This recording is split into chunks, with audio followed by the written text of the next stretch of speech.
You like having sex? We all like having sex, but what kind of sex are people really into? Hi, I'm Dr. Jennifer Ruth Berman, urology and men's health expert. I help men improve performance, protect their prostate, and feel their best at any age.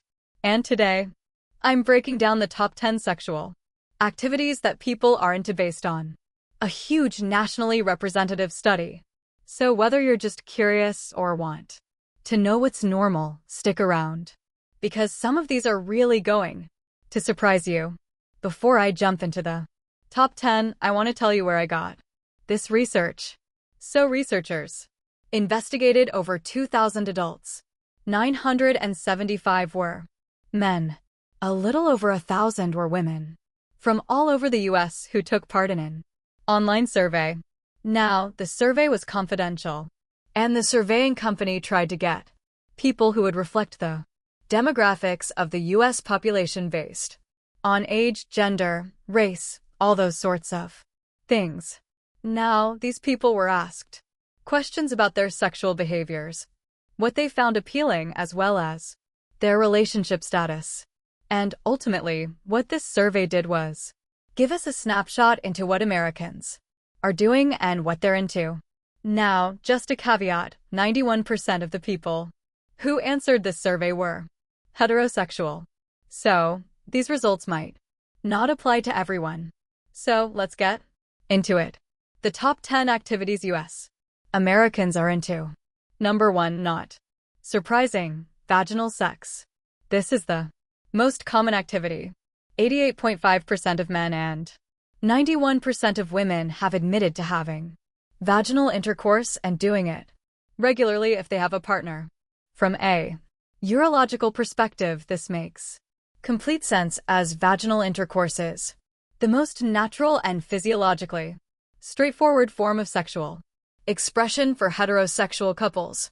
Number 2, masturbation. So over 80% of men and women reported masturbating in their lifetime. And in the last month, 64% of men and 41% of women are masturbating. Masturbation, for whatever reason, gets people really riled up. So I have addressed this topic extensively in my practice because patients often have concerns about frequency, and normally, from a medical standpoint, masturbation is completely normal and healthy sexual behavior. Research published in the Journal of Sexual Medicine shows that regular masturbation can actually improve prostate health in men, reduce stress, and help maintain sexual function. There's no perfect right answer to how often is appropriate, but as long as it's not interfering with your daily life, relationships, or causing physical harm, it's perfectly healthy. But regardless of what you think about masturbation, a lot of people are participating in solo sexual activity for pleasure and stress relief. It's also an important way for people to understand their own bodies and what brings them pleasure. Number 3 is oral sex. So giving and receiving oral sex is super common, with over 80% of men and women reporting that they've participated in it. I get a lot of questions about safety. And yes, you can still get sexually transmitted infections from oral sex. STI like gonorrhea, chlamydia, syphilis, herpes, and HPV can all be transmitted through oral contact. So, if you're not sure about your partner's STI status, or they're not sure about yours, you can always use condoms or dental dams to help protect yourself from any sort of transmission from genital to oral contact. The key is open communication about testing and sexual health before engaging in any sexual activity. Number 4, another hot button topic is watching sexually explicit videos or pornography. 82% of men and 60% of women at least admit to watching pornography. Again, pornography is a super controversial topic, and I address it frequently with my patients because it can impact sexual expectations and performance. From a clinical perspective, occasional pornography use isn't necessarily harmful, but excessive use can lead to unrealistic expectations, performance anxiety, and, in some cases, erectile dysfunction, particularly among younger men. Studies show that men who consume large amounts of pornography may experience decreased sensitivity and require more extreme stimulation to achieve arousal. The key is moderation and understanding that pornography is not an accurate representation of real sexual relationships, which require communication, patience, and mutual pleasure rather than performance. Number 5 is wearing sexy lingerie or underwear for a partner. Now, this is obviously more popular among women.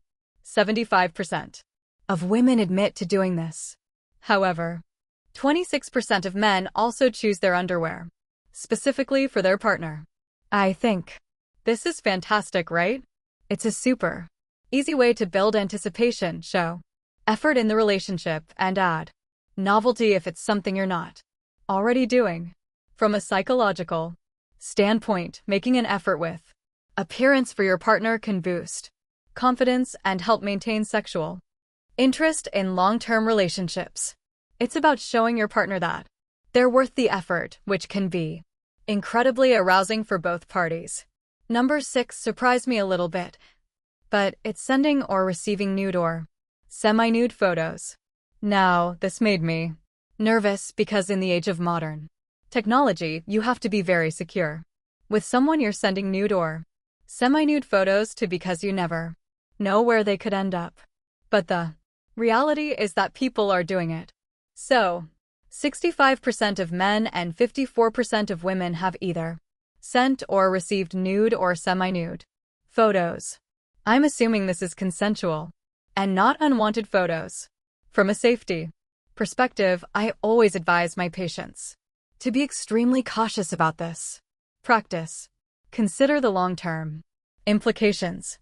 Relationships end, phones get hacked, and digital images can resurface unexpectedly. If you choose to engage in this behavior, make sure it's with someone you trust completely.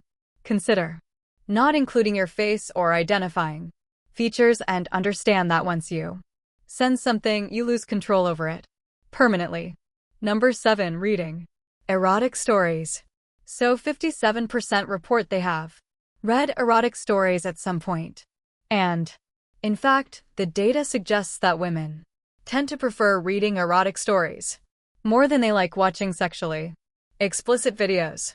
This makes sense from a psychological perspective. Women's arousal is often more mental and emotional than visual. So, it might be a great idea if you have a female partner to consider sharing erotic literature that might stimulate her interest and excitement. Maybe you could read it together and discuss what you liked or didn't like about the scenarios. This can be an excellent way to open communication about desires and fantasies in a non-threatening way. Number 8 also surprised me. Sex in public. About 43% of people have had sex in a public place at least once. I know from talking to many patients, especially those who live in cities, there's often limited privacy for intimacy.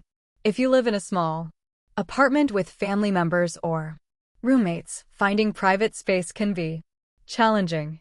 Obviously, there's also the psychological thrill of having sex in public and the excitement of potentially getting caught. However, from a legal standpoint, I must mention that public sexual activity is illegal in most places and can result in serious legal consequences, including sex offender registration in some cases. The risk versus reward here needs to be carefully considered. Number 9 is anal sex. 43% of men and 30% of women have reported having anal sex. From a urological perspective, anal sex can be very pleasurable because there are numerous nerve endings around the anal area. For men, the prostate can be stimulated through anal contact, which many men find extremely pleasurable. For women, the anal area is close to the clitoris and other sensitive structures. However, anal sex requires special preparation and precautions. Proper Lubrication is absolutely essential because the anus doesn't self-lubricate, like the vagina. Going slowly using plenty of high-quality lubricant and ensuring the receiving partner is the endorphins released during mild pain can enhance sexual pleasure, which is why practices like BDSM have become more mainstream. However, if you're going to explore this, communication and consent are absolutely essential. You should never spank someone without explicit prior discussion and agreement. Even if you're the one asking to be spanked, make sure your partner feels comfortable with the activity. Start gently and establish safe words or signals to stop if anyone becomes uncomfortable. And I'm going to give you bonus number 11 / role-playing and light kink. About 22% of people admit to role-playing. 20% report trying or being tied up, and playful whipping is practiced by about 13%. So these activities are more common than you might think. If you know 10 people, at least 1 to 2 of them have experimented with some sort of role-playing or light kink, and that's completely normal and healthy.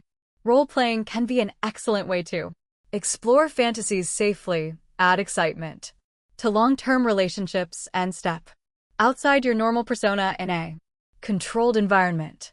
As long as it's consensual and both parties are enjoying themselves, there's nothing wrong with exploring these interests.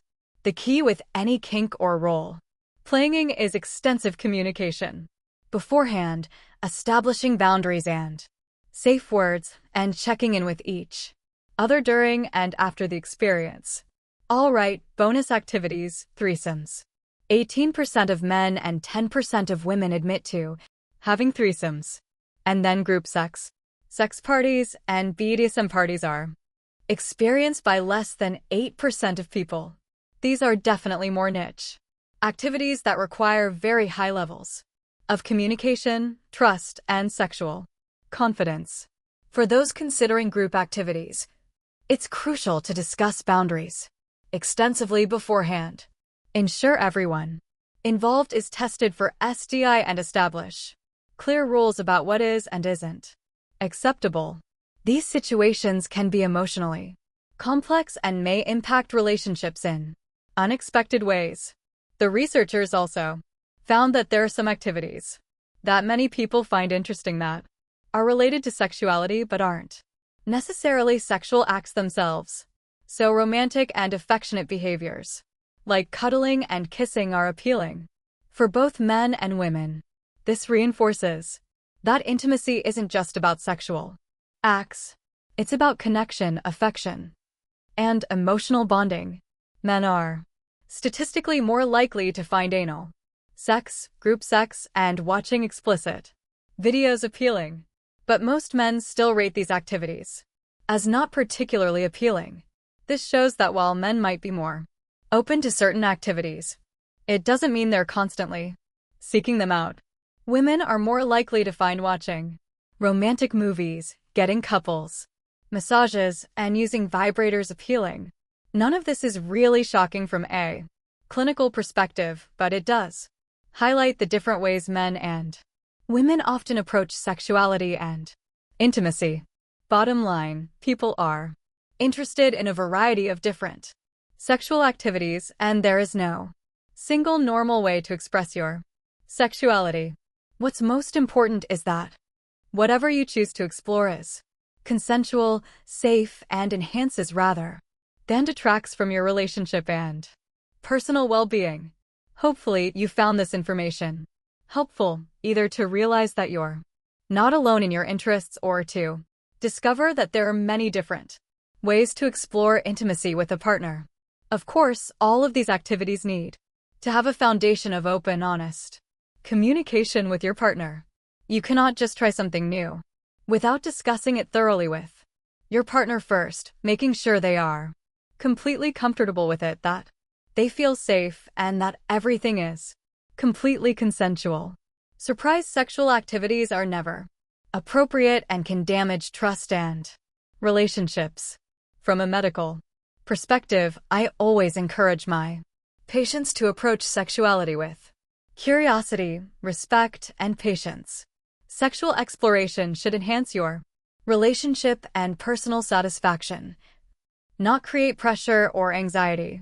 If you're having difficulty with sexual communication, performance issues, or concerns about sexual health, don't hesitate to speak with a healthcare provider.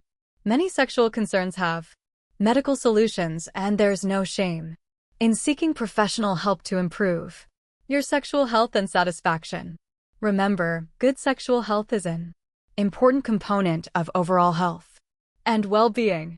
Take care of your sexual health just like you would any other aspect of your health, with attention, care, and professional guidance when needed.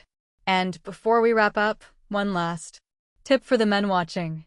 If you want to improve your erections naturally, boost blood flow, and support sexual stamina, I highly recommend trying a high-quality watermelon extract supplement rich in citrulline.